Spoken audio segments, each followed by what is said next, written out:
এই গুল চত্বরটা যেন ব্যানার মুক্ত হয়। প্রশাসনিকভাবে এটা যদি একটু নজর দেওয়া হয় তাহলে তো আসলে জিনিসটা সুন্দর হবে।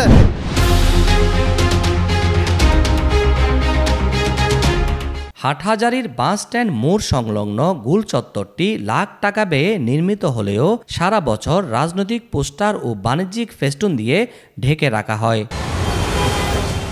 এই গুল চত্বরের একটি গুরুত্বপূর্ণ দিক হল রাঙ্গামাটি এবং খাগড়াছড়ি মহাসড়ক যাওয়ার দিক নির্দেশিত চিহ্ন রয়েছে, যেটি বিভিন্ন পোস্টার এবং ফেস্টুন লাগানোর কারণে স্থান নির্দেশকটি বোঝা না যাওয়ায় বিপাকে পড়ে অনেক পরিবহন চালক।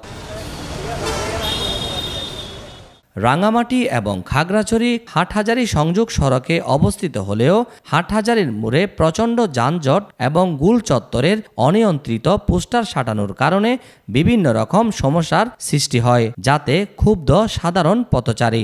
এগুলো দিয়ে অন্ধকার করে রাখছে, দেখা যাচ্ছে না। এটা অতিরিক্ত বড় হয়ে গেছে, এখানে যাতায়াতের গাড়ি ঘোড়ার সমস্যা হচ্ছে। অতি সত্তর গোল চত্বরের পোস্টারগুলো সরে করার জন্য প্রশাসনকে জানাচ্ছি। প্রশাসনিকভাবে এটা যদি একটু নজর দেওয়া হয় তাহলে তো আসলে জিনিসটা সুন্দর হবে। আর সবচেয়ে বড় কথা হলো আমাদের যানজট।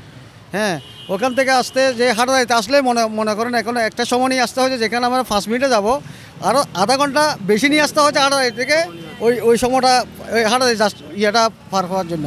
ওই জিনিসটা যদি প্রশাসন একটু করে হ্যাঁ নজর দেয় তাহলে আশা করি সবার জন্য, হাটহাজারী বাসার জন্য এবং এই নাজিরহাট রাঙ্গামাটি সবার জন্য উপকৃত হবে। না, এটা তো সুন্দর দেখাচ্ছে না। এটা এই ব্যাপারে কিন্তু প্রশাসনের ভূমিকা আমরা আশা করতেছি। ওনাদের সবাই লাগায় সব সময়, কেউ ডাক দেয় না, কারিগরি ডাক দিলে ঝগড়া এমন তেমন পার্টির লোক বলে। পোস্টারগুলো তো সরাই দিতে ভালো হবে, সব সময় যদি সাফ থাকে পরিষ্কার থাকে ভালো হব। দেশের লাগে ভালো, যানজট কমাইলে। হাটহাজারী বাস স্ট্যান্ড চত্বর এই গুল চত্বরটা যেন ব্যানার মুক্ত হয়। এই ব্যানার মুক্ত করে এটা এই গুল চত্বরটা যেন একটা এই যখন আল্লাহর ওলির নামে একটা চত্বর হয়, এই চত্বরটা মানুষের একটা পৌরসভার একটা সৌন্দর্য বৃদ্ধি হবে। পৌর প্রশাসককে অনুরোধ করব, এখানে হাটহাজারী এখানে জনবহুল একটা পৌরসভা, এখানে যানজট মুক্ত রাখার জন্য। যানজট মুক্ত থাকলে আমরা সময় অপচয় হবে না, এখানে মানুষ সহজে যাতায়াত করতে পারবে।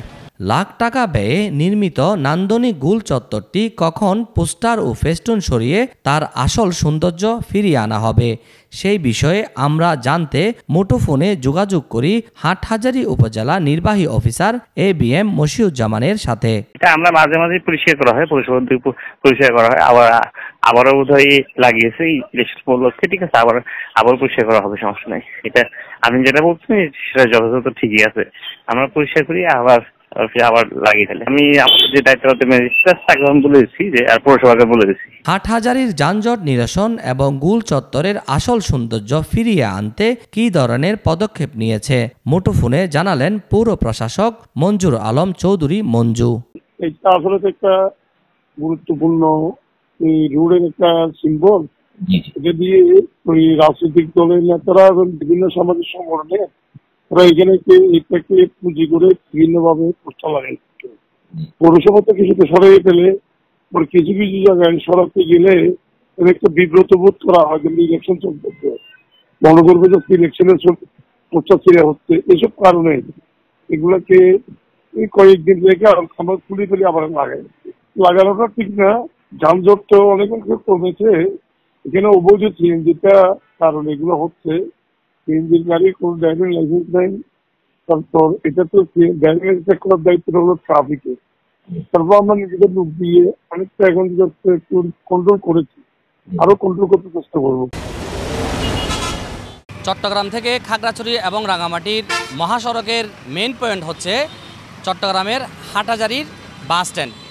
এই বাস স্ট্যান্ডকে ঘিরেই ব্যবসা বাণিজ্য সম্প্রসারিত হচ্ছে, কিন্তু বাস স্ট্যান্ডের যে যানবাহনের যে জট, সেই জট থেকে মানুষ কিন্তু উত্তরণ হতে পারছে না। আর একটি বিষয় এখানে খুব বেশি খারাপ সৃষ্টি হয়েছে, সেটি হচ্ছে চট্টগ্রাম বাস স্ট্যান্ডের যে মুটটি রয়েছে, মুটটির মাধ্যমে মানুষ জানবে যে রাঙ্গামাটি সড়ক কোন দিক দিয়ে যাবে বা খাগড়াছড়ি সড়ক কোন দিক দিয়ে যাবে, সেই চিহ্নটি পর্যন্ত এই গুল চত্বরের পোস্টারে বিলীন হয়ে গেছে। পোস্টারে দখল করে আছে এই গুল চত্বরটি। হাটহাজারীর যিনি TNO আছেন, ওনার আমরা দৃষ্টি আকর্ষণ করছি চট্টগ্রামের হাটহাজারীর এই বাস স্ট্যান্ডের যে যানজট নিরসন করা এবং এই গুল চত্বরের সৌন্দর্য বৃদ্ধি করা এই মুহূর্তে প্রধান একটি কাজ বলে মনে করছেন এই এলাকার জনগণ। চট্টগ্রামের হাটহাজারী থেকে মোহাম্মদ রবিল হোসেন, মিডিয়া এক্সপ্রেস।